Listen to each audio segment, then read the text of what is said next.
నమస్తే అండి, నేను రజాక్. ఏపీలోకి పెట్టుబడుల వరద కొనసాగుతుందని చెప్పొచ్చు. ఏపీలోకి టీసీఎస్ వచ్చింది, కాగ్నిజెంట్ వచ్చింది, ఇప్పుడు క్యాంపా ఏదైతే రిలయన్స్ వాళ్ళు సాఫ్ట్ డ్రింక్ ఏదైతే ఉందో సో దాన్ని వచ్చేసి ఆంధ్రాలో పెట్టడానికి అని చెప్పేసి ముందడుగు వేయడం జరిగిందన్నమాట. దాదాపు 1622 కోట్ల ఇన్వెస్ట్మెంట్ అయితే ఆంధ్ర రాష్ట్రంలో జరుగుతూ ఉంది. సో దీని ద్వారా కొన్ని వందల మందికి ఉపాధి కల్పన చేయబోతున్నారు అన్నమాట.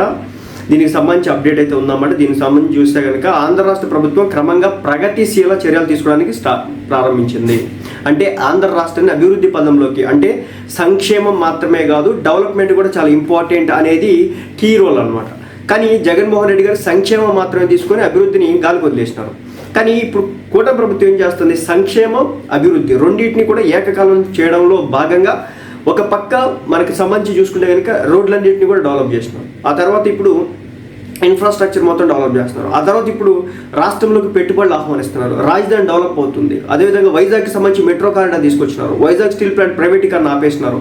ఆ తర్వాత వైజాగ్కి సంబంధించి రైల్వే జోన్లు తీసుకొచ్చేస్తున్నారు. ఆ తర్వాత ఇప్పుడు మన రాయలసీమ ప్రాంతానికి వచ్చేసి ఇప్పుడు ఈ కోయంబకోలా వచ్చేసి రాయలసీమ ప్రాంతంలో అనుకుంటే ఇన్వెస్ట్మెంట్ జరుగుతూ ఉంది. దీనికి సంబంధించి చూస్తే రిలయన్స్ పానీయాల తయారీ కర్మాగారాన్ని ఏర్పాటు చేయడానికి ఏపీకి వస్తున్నట్లు ధృవీకరించినారు. రిలయన్స్ కన్జ్యూమర్ ప్రొడక్ట్స్ లిమిటెడ్ ఎకరానికి 30 లక్షల చొప్పున పానీయాల తయారీ కర్మాగారాన్ని ఏర్పాటు చేయడానికి 80 ఎకరాలు తీసుకుంది. 2026 డిసెంబర్ నాటికి ఉత్పత్తి స్టార్ట్ చేయబోతున్నారు అన్నమాట. సో ఈ ఒక్కసారి ఉత్పత్తి స్టార్ట్ అయిందంటే కనుక దీన్ని ఈ ప్రాంతంలో ఉన్నటువంటి అందరికీ కూడా ఉద్యోగ ఉపాధి కల్పన అనేది వస్తుంది అన్నమాట. ప్రత్యక్షంగా పరోక్షంగా కొన్ని వేల మందికి అయితే ఇవ్వడానికి జరిగింది. దీని ద్వారా ఆంధ్ర రాష్ట్రంలో ఉద్యోగ కల్పన అనేది భారీ స్థాయిలో జరుగుతూ ఉంటుంది. ఇది వచ్చేసి భారతదేశంలో అత్యంత వేగంగా అభివృద్ధి చెందినటువంటి పానీయాల ఉత్పత్తి క్యాంపా పానీయం కర్నూలులో ఈ ప్లాంట్ని తయారు చేయబడుతోంది. కర్నూలులో ఈ ప్లాంట్ని పెట్టబోతున్నారు, అక్కడ ఇన్వెస్ట్మెంట్ చేయబోతున్నారు. సో ఈ కర్నూలు ప్రాంత ప్రజలు ఎవరైతే ఉన్నారో చుట్టుపక్కల ఎవరైతే ఉంటారో వాళ్ళందరికీ కూడా చాలా మందికి ప్రత్యక్షంగా పరోక్షంగా కొన్ని వేల ఉపాధి కల్పన అయితే జరగబోతోంది.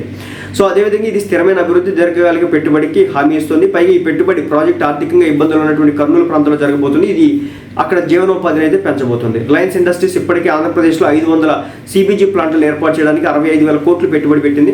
ఉపాధి అవకాశాలు సృష్టించడంతో పాటు గ్రీన్ ఎనర్జీని ప్రోత్సహించడం లక్ష్యంగా పెట్టుకుంది.